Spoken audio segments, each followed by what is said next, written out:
Assalamualaikum warahmatullahi wabarakatuh. Selamat datang di video saya di kuliah Elemen Mesin 1 bersama saya Agung Fauzian Nafi. Baik, kali ini saya akan membahas mengenai key. Bahasa Inggrisnya key, atau dalam bahasa Indonesia istilah tersebut diartikan sebagai pasak, atau biasanya di workshop ada beberapa orang sebagian menyebutnya dengan SPI. Nah, SPI itu apa? Nah, ini bisa kita lihat gambar ini. SPI atau bahasa Inggrisnya adalah key. Ini adalah sebuah komponen kecil, biasanya potongan baja. Ini dimasukkan atau diselipkan antara poros, ini porosnya misalkan, kemudian dan hub. Jadi antara poros dan hub ini ada key. Nah, tujuannya apa? Tujuannya adalah mencegah putaran antara poros dengan hub. Jadi agar poros dan hub ini tidak berputar. Jadi tujuannya adalah mencegah putaran. Nah, tujuan utamanya adalah sebenarnya mentransmisikan daya antara poros ke hub atau sebaliknya dari hub ke poros. Jadi ketika kita memiliki pasangan poros dan hub, kemudian kita pasang, nah cara menyambungnya ada beberapa macam. Nah, paling umum adalah dengan menggunakan key atau SPI, karena memang lebih mudah nanti ketika perawatan, ketika harus dilepas. Bayangkan jika poros dan hub ini dilas. Nah, ini ketika melakukan perawatan, maka akan sangat sulit melakukan pembongkaran. Belum lagi ketika melakukan misalkan dilas, maka akan ada dimensi yang berubah, mungkin ada perubahan bentuk di poros atau di hub. Nah, dengan menggunakan SPI ini hal-hal tersebut bisa dihindari. Dari segi kekuatan, key ini cukup kuat asal diperhitungkan dengan baik ukurannya. Nah, maka bisa kita lihat di keseharian kita, misalkan ada beberapa hub dari sebuah komponen, misalkan sprocket, gear, puli. Nah, ini kan ada keywise-nya ya, ada coakan kecil. Nah, ini tujuannya adalah untuk tempat SPI, key ya, tempat pasak. Nah, kalau di poros berarti ada keysetnya, jadi dudukan pasaknya di sini ya. Nah, inilah yang digunakan untuk mentransmisikan daya atau mentransmisikan putaran juga, atau dalam bisa juga dikatakan mentransmisikan torsi ya. Intinya adalah mentransmisikan daya. Nah, selanjutnya jenis-jenis pasak ini banyak sekali ya dari segi bentuknya, dan tujuannya juga berbeda-beda. Jadi ada sangki, nanti kita akan bahas lebih lanjut, saddle key, tension key, round key, dan spline. Jadi secara umum bisa digolongkan menjadi 5 jenis ini. Kemudian masing-masing untuk sang key, jadi sang ini dibenamkan, jadi pasak benam. Jadi di pasaknya agak sedikit masuk, jadi ini nanti macam-macam juga bentuknya, jenisnya juga macam-macam, tujuannya juga macam-macam. Baik, kita bahas itu persatu. Baik, pertama kita akan membahas sang key. Jadi sang itu terbenam, jadi pasak yang terbenam. Jadi intinya pasak ini adalah sedikit dibenamkan di poros. Jadi di gambarnya seperti ini, garis putus-putus ini adalah jadi ada, kita berikan poros ini ada keysetnya, jadi agak masuk ke dalam. Nah, ini disebut sebagai sang key, jadi pasak yang terbenam. Nah, kemudian umumnya ini dibuat taper. Jadi taper di sini kalau referensi yang digunakan adalah Gurmi, ini menyarankan adalah 1:100. Jadi vertikalnya ini 1, nah ke arah horizontalnya ini jaraknya 100. Itu adalah kemiringannya. Tujuan dibuat miring ini apa? Atau taper ini apa? Tujuan dibuat taper ini adalah memudahkan ketika pemasangan di hub. Jadi ketika pemasangan di hub tidak sulit ketika digunakan taper, karena yang lebih kecil ini akan lebih mudah masuk. Nah, kemudian ada efek pengencangan juga karena taper. Jadi ketika ada gaya ke arah sini maka dia akan lebih tertahan. Nah, jenisnya sangke ini adalah atau pasak benam ini ada beberapa macam. Yang pertama rektangular. Rektangular ini adalah bentuknya persegi panjang. Jadi W-nya ini ada rekomendasinya. W ini adalah lebar dari pasaknya, itu adalah diameter dibagi 4. Ini hanya rekomendasi, tapi nantinya sebenarnya harus diperhatikan juga seberapa besar daya yang ditransmisikan atau putaran torsi yang ditransmisikan antara poros ke hub. Ini harus diperhatikan. Ini hanya rekomendasinya. Jadi kemudian ketebalan adalah kalau untuk rektangular ini tebalannya adalah ini ya, tingginya si pasak ini adalah 2 kali W dibagi 3, jadi 2/3 W atau diameter bagi 6. Jadi T nya ini lebih tipis untuk rectangular key. Betul ya, lebih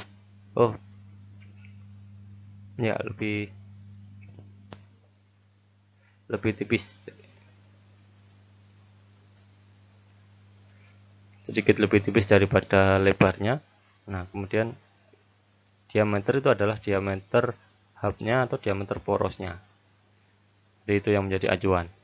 Nah, kemudian ada selanjutnya adalah jenis square sangke. Jadi pasak benam di mana bentuknya ini square. Square ini adalah persegi, kotak ya dia.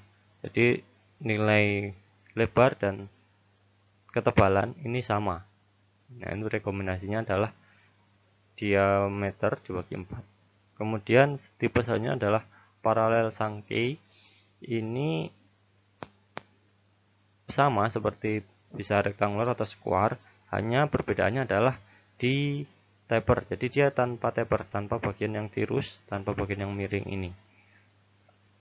Kenapa ada tipe yang ini? Karena membuat taper ini juga sebenarnya agak menambah suatu pekerjaan ya. Jadi biasanya biar memang ini tidak dibutuhkan, maka digunakanlah paralel sangke. Hanya ketika pemasangan kemungkinan akan mengalami kesulitan di awal masuknya. Nah, selanjutnya tipe yang selanjutnya adalah keep head key. Keep head key ini sama seperti ujungnya, sama seperti rektangular atau square atau paralel ya. Di sini contohnya adalah rektangular dan square, hanya berbeda di sini ada kepalanya. Di ujungnya ini salah satu ujung, kemudian ujung yang paling besar ini ada kepalanya. Tujuan diberikan kepala ini adalah agar memudahkan ketika pelepasan atau pembongkaran pasak yang sudah dipasang. Jadi ketika nanti ingin dilepas, ini tinggal diketok dari sini atau ditarik, karena ada kepalanya lebih mudah untuk disangkutkan.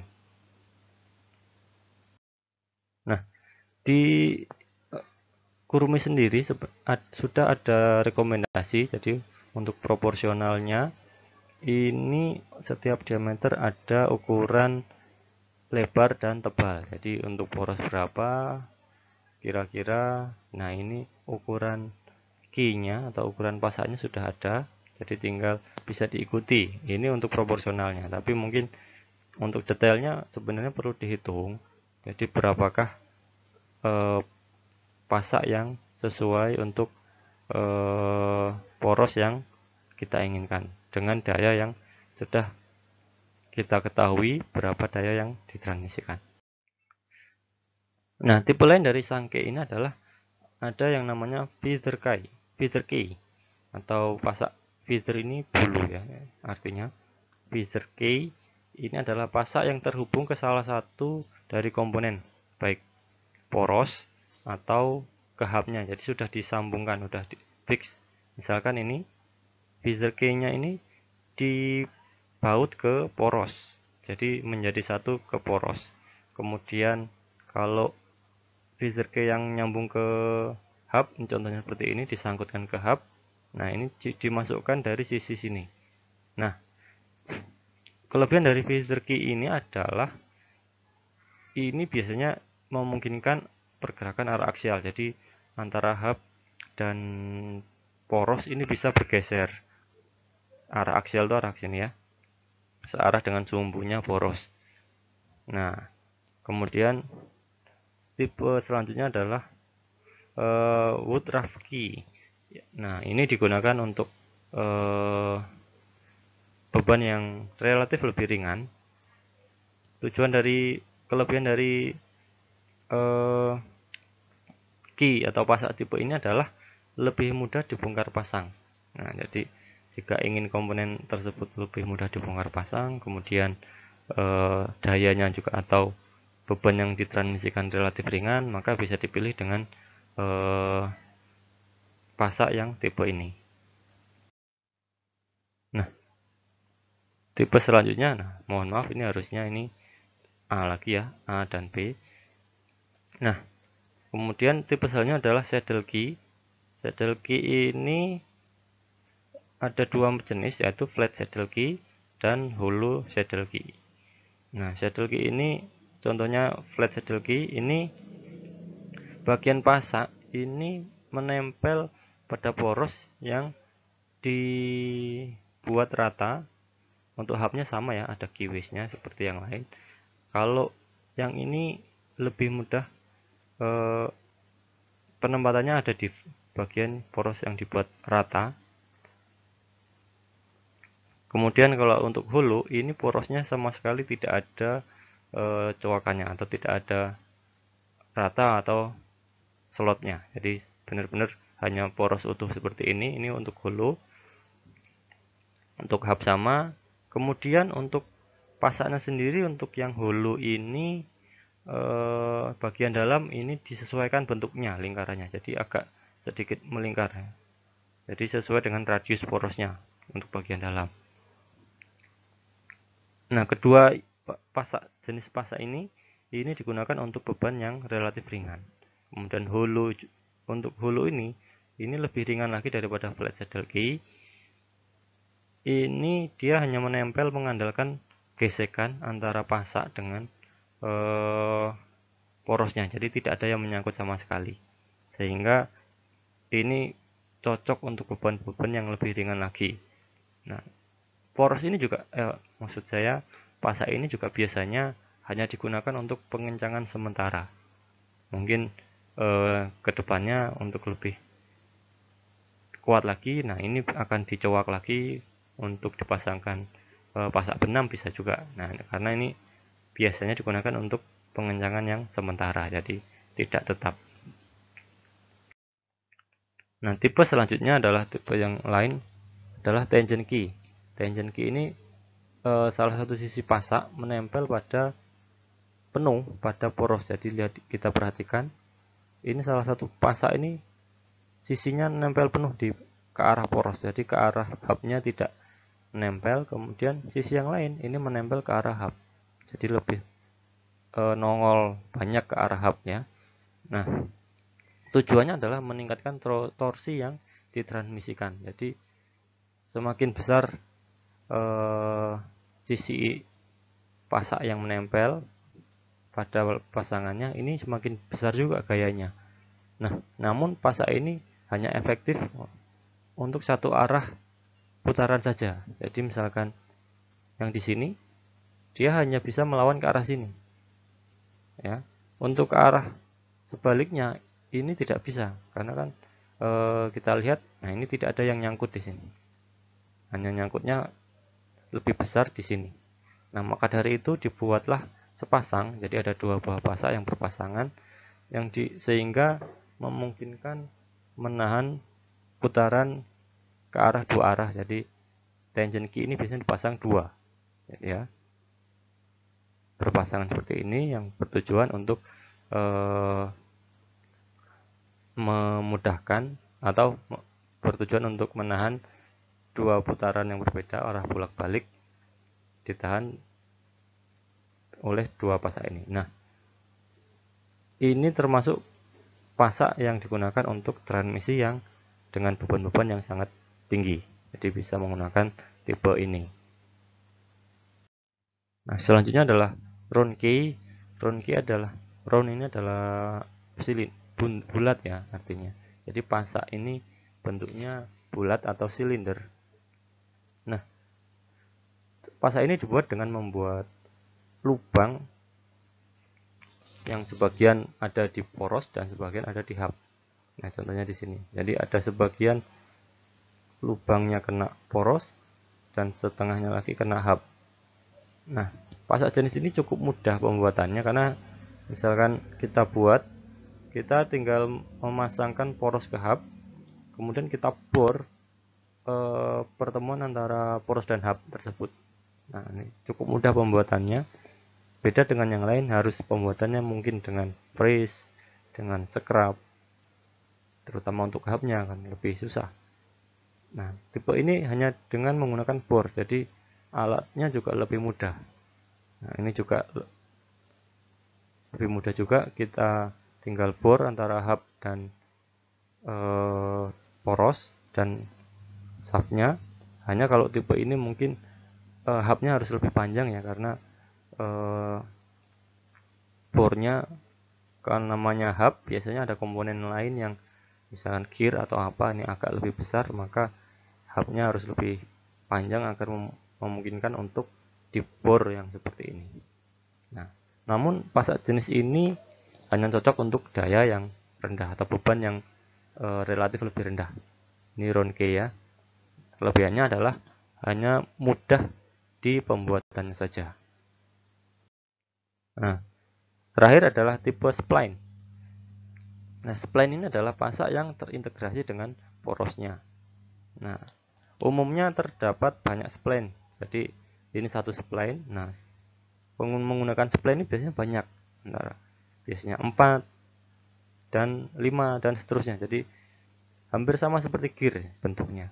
Seperti ini ya. Pasangannya pun bentuknya sama seperti ini. Nah, karena memiliki banyak pasak seperti ini ya, banyak spline. Nah, tipe ini memungkinkan transmisi daya yang sangat besar karena jumlahnya kita lihat lebih banyak ya. Kalau tadi mungkin hanya 1, 2, nah ini sampai 4, bahkan di sini sampai sekelilingnya ini ada spline-nya yang terpasang dengan hub pasangannya. Nah, spline ini juga memungkinkan pergeseran arah aksial, jadi ada kemungkinan bergeser arah aksial.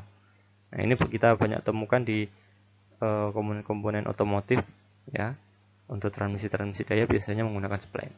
Namun meskipun ini mentransmisikan daya yang sangat besar, tapi spline ini juga akhirnya kita akan mengalami kesulitan ketika pembuatannya karena melibatkan mesin-mesin yang lebih rumit ya.